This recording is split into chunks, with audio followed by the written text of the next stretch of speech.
Hey guys, Marcel Leblanc here from OnVisor, and welcome to part 2 of 3 of this debt management series that we've been doing. So hopefully you guys have watched part 1 where we talk about categorizing your debt and mostly categorizing into good versus bad debt.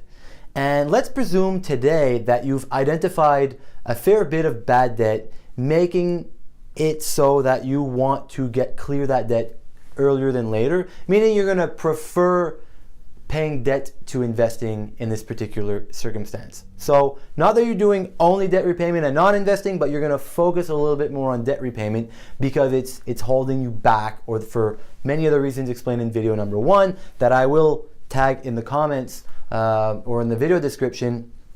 So once you've identified that you do have some quote-unquote bad debt that you want to clear out, how do you go about paying that debt?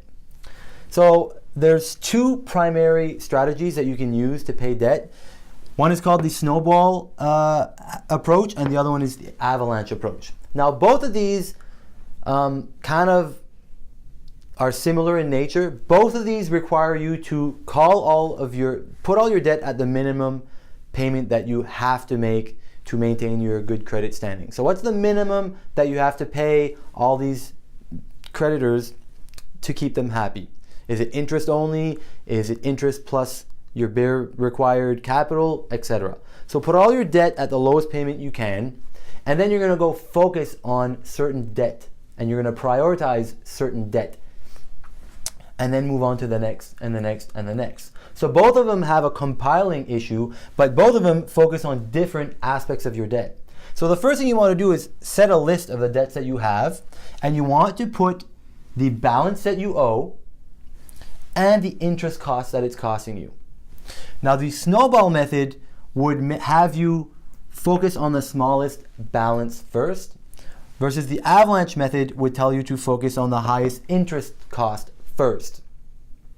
Now I prefer the snowball method, and I focus on the snowball method because I believe your financial decisions are based a lot on psychological factors, meaning it's a lot easier to keep paying off your debt when you see debt, when you conquer some debt.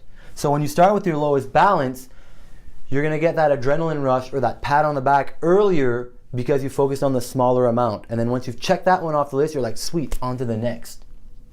Versus the avalanche method doesn't have it has a mathematical background, and we are very emotional beings, so I tend to skew towards favoring the snowball method.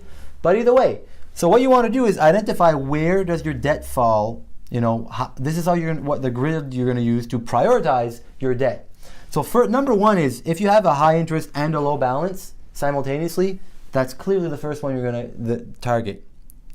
Now 2 and 3 depend on which method you prefer, or the difference, the spread between how big is big and how small is small, and how expensive is expensive versus how cheap is cheap.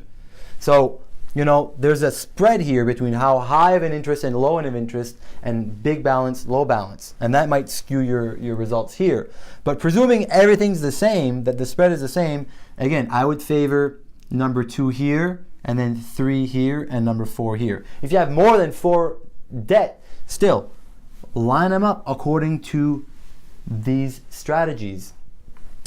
Ideally, going for the smaller balances first, just because you're going to get that encouragement by knocking off those debt earlier, so you get the motivation to keep going.